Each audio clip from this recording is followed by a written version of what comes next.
If you think the rope climb and running event that we've seen repeated at every semi-final is boring, let me change your mind. Strength in Depth is fast approaching. In fact, I will be leaving for London in just a matter of days. But before I go, I wanted to put out a video just having a quick look at the elite individual events, particularly the repeat of the 2014 regional workout that is one of the CrossFit workouts that we've seen repeated at each semi-final, because I think there's a very interesting story there at SID. Now, before we jump into that, I just wanted to say a big thank you to all the new subscribers, to everybody that liked the last video, left a comment, shared it around. Obviously, a lot of love for Chase, but I really appreciate the support the channel got, particularly from Savan and Andrew Hiller. So that's a huge thank you to those guys, because I doubt many of you would have seen it if it wasn't for them. And everybody that reached out on Instagram and sort of said that they would maybe send me some stories if they come across anything interesting that they'd like to know more about. I really appreciate that, so thank you so much. But now it is time to talk about Strength in Depth. I just wanted to run through the events of the elite individuals, maybe just give a little bit more context to some of the events, just to see if we can make it a bit more interesting for our viewing experience.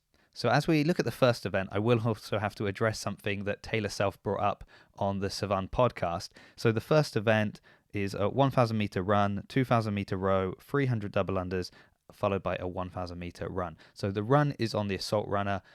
The time caps, 28 minutes for females, 26 for males. They have been well tested. There's also a Masters event that is more or less identical. I think they've got a 30-minute time cap. So it shows that they have kind of made sure that everyone will finish, and it's not going to be trying to work out the meters on the Assault Runner. Now, obviously, this is a workout that you look at and you think of somebody like Sam Briggs, that they're going to absolutely smash it. So it was interesting when Taylor brought up on the Savan podcast this kind of conspiracy theory that perhaps SID are programming specifically for Sam Briggs, particularly as when they released the workouts, in the comment they wrote, "Are you happy now, Sam?" The interesting point there, though, is that that was in response to Sam Briggs that was kind of trolling them a little bit on Instagram, kind of asking where the workouts are, when are they going to release the workouts. So it was all in good fun, and definitely there is no nefarious plans going on behind the scenes, at least not any that I'm aware of. And if you're thinking, oh, that's kind of a boring workout, you know, it's running, rowing, double unders, a bit more running, it's on the runner, so you don't even see them kind of moving down the field. Maybe, but we need a long workout to test these athletes. And if you're going to have a long, let's say, boring looking workout, yeah, why not do it on Friday when there's less people watching? So I think it's been put into a good place, right? It's the first event. Get them really, truly warmed up for the days ahead. Then going into the final event for the individual elites on Friday, we're going to have 3 rounds for time of 12 ring muscle ups, 30 alternating single-legged squats, 9 hang power snatches at 70 kilogram for the men, 48 kilograms for the women. So for those of you that like to use pounds, that would be 154 pounds for the men and 105 pounds for the women. And that wraps up day 1 of Strength in Depth for the elite individuals. Then on Saturday, we're going to start off with the lifting complex that we've had as well, programmed by CrossFit and appearing at all the semi-finals. So 3 cleans, 2 front squats, 1 jerk. I think the placement of that on Saturday morning is very interesting. I think that's a really good place for it to be, because the athletes are going to be relatively fresh, so we can expect some big numbers to be put up in that complex. I mean, I don't have much more else to say about it. We've seen it now multiple times. But event 4 looks interesting, right? This is also one where some people have asked a question that I will answer now. So this is 4-time 50 kettlebell deadlifts at 80 kilos for the men, 64 for the women. Now, some have asked, well, is that 2 80 kilogram kettlebells? No. So that is the total weight. So it would be like 2 40 kilograms for the men. That's going to be, 176 pounds for the men, 141 for the women. And as you can see, that's 50 kettlebell deadlifts to start. So, you know, it's quite a lot of reps, so it wasn't going to be 280s. I mean, who knows, maybe. Followed by 150-foot handstand walk, 50 box jump overs, 75 toes to bar, 50 box jump overs, 150-foot handstand walk, and 50 kettlebell deadlifts, once again at 80 and 64. So, I mean, that's going to be a great one to watch, I think. Curiosity Shop, nice name as well. Now, I told you that event 5 at Sid would be interesting, maybe more interesting than in other places. I mean, I don't know. We have Scott Panchik's injury, so that's interesting, but not really in the way that we want things to be interesting. But what's interesting about event 5, Strength and Depth have called it Twist. It's one legless rope climb, a 170-foot run, 10 rounds for time, also known as the 2014 regional repeat. So we've seen this now at multiple semi-finals. It has to be at every one. Why do I think it's going to be really interesting at Sid? Well, let's just travel back in time to the 2014 European Regional. Now, who was competing at that regional? Well, we have some pretty big names. The same pretty big names we have competing at Sid this year. In fact, arguably two of the biggest names to be competing this year are Samantha Briggs and Katrin Davidsdottir, both of whom were at the 2014 regional, both of whom were in the final heat of this event and have very memorable experience from this event, but very different experiences. In fact, notice how it went for Sam Briggs. Oksana Slonenko got caught on the rope climbs, has been caught on the rope climbs before, and she's come back to really claim it. At under 4 minutes, Sam Briggs is getting the crowd into it. As she advances her chess piece and goes into her 10th and final round, she is going to annihilate the event record and make another statement on the day, backing up a second place finish from this morning. Sam Briggs is an absolute cyborg. 10th and final rope climb for Sam Briggs. And the crowd here at the Baller Up Arena has erupted as Sam Briggs says, "You can't get rid of me that easily." Unofficially, 4 minutes and 30 seconds. She absolutely smashed it in 2014. What is she going to do all these years later? She seems to be getting better and better with age, so I'm expecting, an incredible performance from Sam Briggs. Now, you'll notice that she won the event. So why is it so memorable for Katrin? Let's see what happened for her.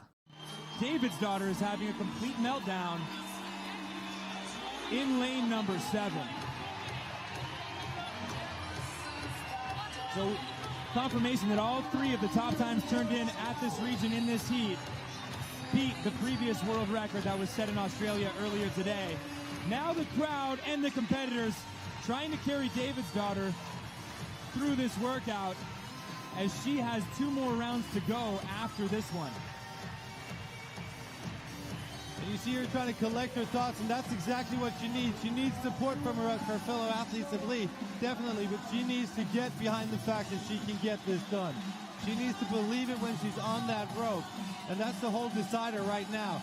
It's great to have people around you who you trust, who you work out with, to build that kind of confidence. Davidsdottir had a 5-point lead in the overall standings entering this event. Now Sam putting her on the clock. This is an 11-minute workout. We're just passing 9, and Davidsdottir cannot afford to have an event this bad.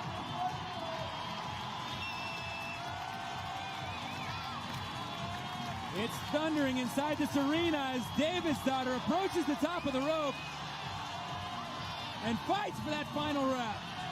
Oh, she is burning energy right there. Unable to get it, and we are in round 8 of 10. And that's exactly what happens. You will work your way up the rope just like she just did, but once you need to release that one hand and you don't have enough power in the other to hold you onto the rope, your body just won't let you do it. Yeah, that's not the kind of memorable you really want. I mean, I love that clip because it's so great to see Annie and Sam and how much they were encouraging her, and the grit and determination that she had trying to get up that rope. It just wasn't happening, right? And she had gone into that final event in the lead. So this wasn't just, she's not making up the rope. Like, this was her losing that top spot. Pretty devastating. A pretty bad memory that you're going to have to carry around with you throughout your CrossFit career. But now you have an opportunity to kind of erase that memory and create a new one. So who knows what Katrin's going to do at Sid this year. But it's going to be interesting to watch, right? Now, if you think that little bit of backstory about Sam Briggs and Katrin Davidsdottir makes that event more interesting, I would highly recommend you go to Chalking Fitness on Instagram and you give them a follow, because Tom, he's putting up a lot of statistics about the different athletes, a little bit of history on some of them, and it does make the viewing experience a little bit more enjoyable when you've got a little bit more information to go on. Finishing up not just the day, but the event itself. So, this is going to be where people are pushing. Is it going to be that race to get that into that 5th spot for the qualifying position? Are they hanging on to a last chance qualifying spot, or are they, shooting for the podium?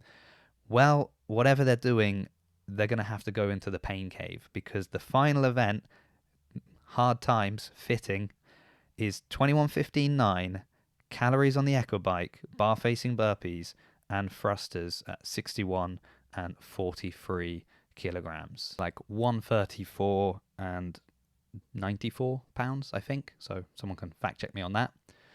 So thrusters, calories on the bike, you've got some big guys. I think of someone like Zach George, he's competing on the men's field. I mean, he's going to be able to push that bike, push those thrusters, and he's the kind of athlete that could potentially be on the bubble, either for a game spot, either for a spot of the last chance qualifiers. Maybe he's even vying for the podium. I don't know. Let's see how it goes. He's pretty good at rope climbs as well. It'll be a really interesting one just to see like who wants it the most, because whoever wants it the most, they're going to be pushing the hardest, aren't they? So that is going to be not just a great event to watch, but really a great end to what I'm really hoping is going to be a great competition. And I say the end of the competition, I am just talking about the elite individuals. Don't forget, we've got the elite teams throwing down as well, trying to get their ticket to the games. We also have the Community Cup taking place and a Masters competition as well. As of recording this, I'm pretty sure there are still tickets available. So if you're, in or around the location and you've not bought a ticket and you want to check it out, strongly recommend you do.